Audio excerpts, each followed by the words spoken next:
kiss like this.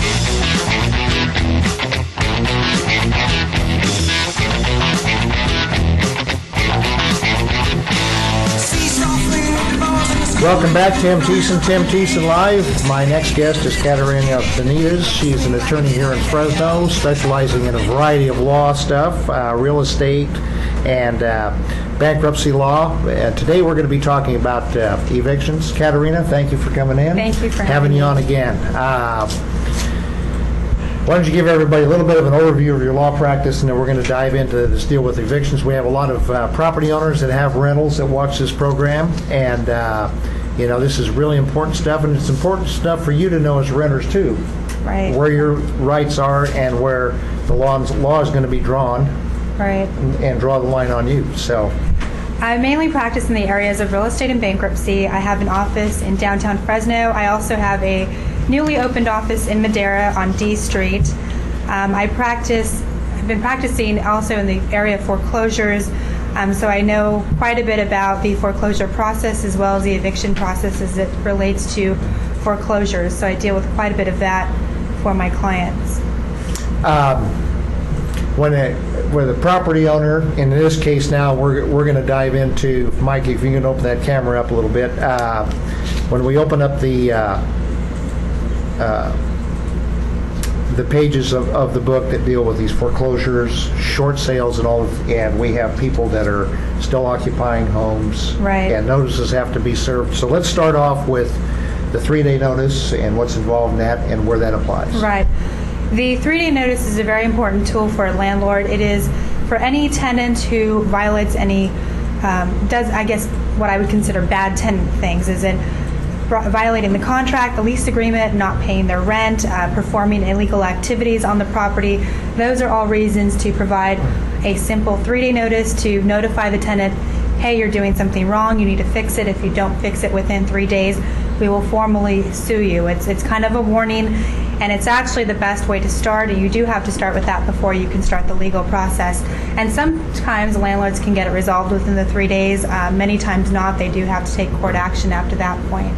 There are also notice requirements for tenants who do not violate the lease by any means and who are continuing to pay their rent. For landlords who just want the tenant out, maybe they have a family member whose home has been foreclosed, so they want to move back into the landlord's property, or maybe the landlord wants to move in for whatever reason, they can provide the tenant with either a 30-day or a 60-day notice.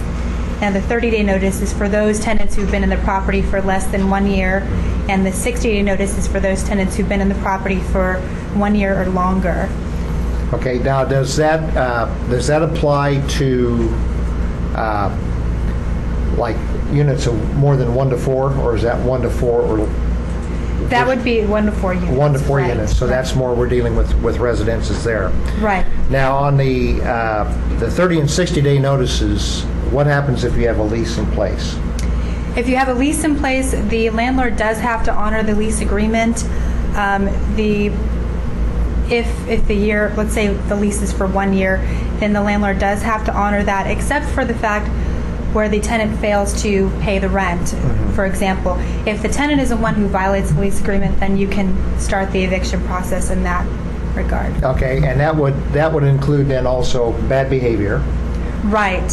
Okay. Here, I'm going to throw a curve at you. Right, sure. This is California, and this is the San Joaquin Valley, so we live in a whole different world here. What happens now, because there is all these lease agreements, I've read a bunch of them. I have clients that are landlords. Right. What happens in the case of the medical marijuana issue?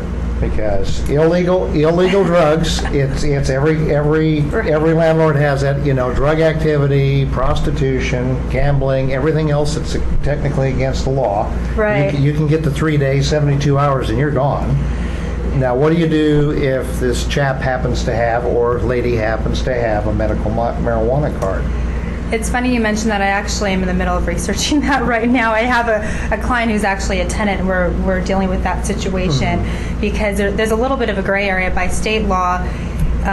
There are some things that allow that medical marijuana tenant to continue as long as they're not using it for storefront selling, right, that sort of thing. If they're simply growing, sometimes they can stay there. But for federal purposes, they're usually not allowed to do that. So because evictions are governed by state action, my initial thought would be that they would be protected as long as they're paying rent. However, I do have a situation like that where we're going into a little bit deeper, and I am consulting a medical marijuana criminal attorney for that respect, because it's kind of a newer area in terms of how they relate to an eviction. Now, if they're continuing to pay their rent and the landlord simply just wants them out and they don't have a year-long lease agreement, then the landlord can just give them a 30 or 60-day notice depending on how long they've been there. And move them on out. Right, okay. right. Where you might want to do in your continued research, because your business is no different than mine. I learn something new every day about real estate and real estate law, because new things come up and things are constantly being challenged and tried in court. What about, how would this apply, though, in Section 8 housing? Because that's a federal program. Right. Section 8 has their own guidelines. Which, once again, the federal law conflicts as far as marijuana possession, growing, use, conflicts with state law on us. Right. And so with Section 8 housing, I don't know. Well, I know generally with Section 8 housing, the notice requirements are 90 days. In terms of whether they violate the lease agreement, depends on what the lease agreement says. I mean, that part I don't know. My thought would be that you can do a 3-day notice, but I don't know, because Section 8 has their own different rules and what they do. Usually with the Section 8 tenant, we will just give them a 3-day if they're not paying rent, and then we contact Section 8 directly, because they govern whether or not that tenant's going to continue to receive a voucher. So we make sure to contact Section 8 and let them know, because a tenant, normally if they're doing this once, they're going to continue the practice, and so we want to make sure it stops right at the beginning. Absolutely. I know there some folks are now that are landlords, just because what's happening. Yeah, the person may have the medical marijuana card and be squared away, and they're somewhat. Nobody seems to ever be in compliance on their plans. It's always a gray area. Right. And so some are in the process of redrafting their lease agreements and rental agreements, and it's named specifically illegal drugs, marijuana of any kind. Right. And I don't know if that's been tried in court yet. Well, they're getting very specific on some of this stuff to protect themselves. Right, and that's kind of where my office would come in. If the landlord has a question about how to draft a lease agreement, that's where I'd be able to help them to ensure that it is watertight, and that way they can make sure to get that tenant out for any reason within the confines of what their lease agreement says. Okay. Now, we have tenants when properties are going into foreclosure. Right. And short sales, because short sales apply also to property that's currently being rented versus not just the owner living in there. So let's talk about what folks, because in my business in real estate, it is a battle. They have renters in, and I have said things before, I've given advice. I said, see your attorney, but they only seem to hear what I say. Right. And I need to be extremely careful. So in a case of a foreclosure, a short sale, or even say that the person just says, hey, I want to sell this thing, I want to buy something else, and you have tenants there. So let's start with, what do you do in the event that you have somebody that's under lease?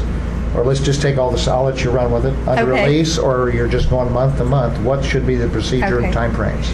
Generally under a lease agreement, it has to be honored if it's taken over in the foreclosure process. The new owner does have to honor the existing lease agreement, but they also have the option of negotiating with the tenant, which I would usually advise to do a new lease agreement and maybe change it into a month to month, depending on how many months are left within that lease agreement. That way it gives the landlord a little bit more flexibility in terms of how they can run their rental property. Okay, so, in the case of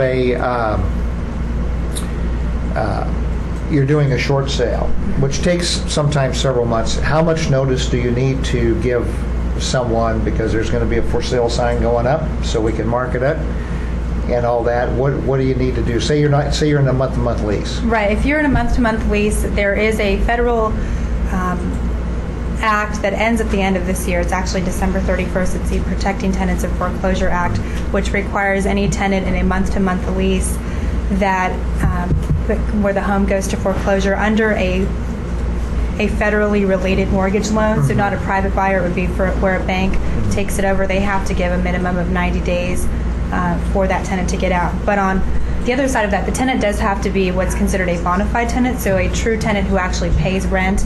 A lot of times what I'm seeing is we're getting people who throw their family members in there and don't pay them any rent just to be protected by that 90 days, but it doesn't really protect those people. They have to actually pay rent during that time. And prove that they've paid rent. Well, that's questionable. I mean, I've seen things kind of go either way. Right. Generally, I would say yes, but whether or not the rent, how they're going to prove that, sometimes it's really hard to do. Some parties, because they know that the house is going to foreclose, they'll just take cash every month and they don't give them a receipt, so it's really hard to prove that. And there may be genuine tenants who are paying during that period of time and that landlords don't know what the requirements are. Okay. Then in the case of a regular sale, say you come to me, you own several rentals, say, Tim, we need to dispense with this, I want to go do something else with the money. You have tenants in there, you've had a good relationship with the tenant, but you are going to sell it. How much notice do you need to give them before you list and start the marketing If they're process? continuing to pay rent, then it depends on how long they've been there. So if they've been there a year or more, then you do have to give them the 60-day notice. 60-day notice. Right. Okay, right. So that needs to start to occur then, like the initial stages of their conversation with their realtor. Preferably me. I'm the guy to call. Right. So, okay. So you need 60 days up front. Look, we're going to be given, and that should be given in writing also. It should be. There's an actual notice you have to serve on them. That you are going to proceed with the marketing and all that. Right. And there's a possibility there's a change. And, in the case of a home, I mean, it can go either way. Right. I mean, you could end up selling one investor to another, and I've had that happen. Investors say, the first thing they ask me, if we have good tenants, I'd like them to stay. I just want to own the property. This is an income-producing property. If they're here, they're happy, they're taking care of the place on time, because then they don't have to go through a search. And I will say on the tenant side, because I do deal with a lot of tenants, their biggest complaint is not getting enough notice. And I think for the most part, if you are a landlord and you communicate well with the tenant, and the tenant continues to maintain the property, I think the landlord needs to keep up with that communication, because that's going to be what saves a property ultimately. When you get angry tenants, that's when you get the tenants who destroy the property. When you have good rapport with them, then when a situation comes up where you have to evict them, it's usually a lot easier because you do have that relationship with them. Let me tell you, I've got pictures, so I have I have files of pictures on listings of what happens when people get unhappy, and for a variety of reasons, what they'll do to your property. Right. And it's absolutely unbelievable.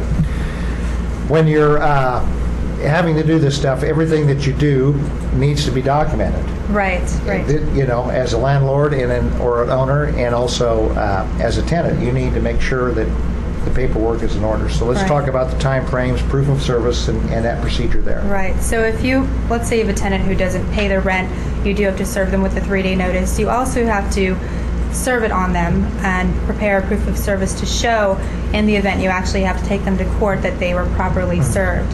So the 3-day notice does have to be personally served, and it cannot be personally served by the landlord himself or herself. It can be a family member, but someone who's not ultimately going to sue the tenant. So after that 3 days expires and you don't get any communication from them, if it's a situation where the tenant has not paid rent, then you can start the eviction process. Generally, that's when clients call my office. We either prepare the 3-day notice as kind of a package deal with the foreclosure document, the eviction documents, to get the tenant out. Okay. In my case, as a realtor, am I a qualified person to serve notice? You can, as long as you're prepared to testify. If they challenge it, then you can do that. Okay. I always recommend to my clients is hire somebody that is a paid server. They know the paperwork, they know the routine.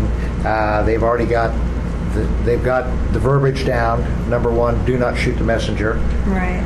When you knock on the door, I'm just here to serve you the papers. Right. Sign it, you received them. And when you have move forward. If you have a hostile tenant, I would also recommend contacting the Fresno County Sheriff's Department. They do this pretty routinely, and I think I want to say it's $50, and sometimes that $50 is really worth it, because then you don't have to deal with them at all. Yeah, it's real therapeutic when someone with a badge and a gun shows up and ask you to sign something. It just has a calming effect on everybody, and they're going, whoa, this is serious. Right? And so, yeah, and I think it's $75 now. I'm not sure. Yeah, that part I don't But whatever, because we cover all the counties in California and the United States. Well, we're on the internet, so we're everywhere. But just your local SO, contact them. They will do that because they're interested in public safety. A lot of bad things have erupted out of these situations, and it's all about preventing problems, not creating more of them. So anyway, Catarina, thank you for coming in today. This has been great. We're going to have you on again, and we'll tackle the next subject. And we're going to be right back with Brian Whelan running against Congressman Jim Costa in the 16th Congressional District coming up after these messages. CentralValleyTalk.com.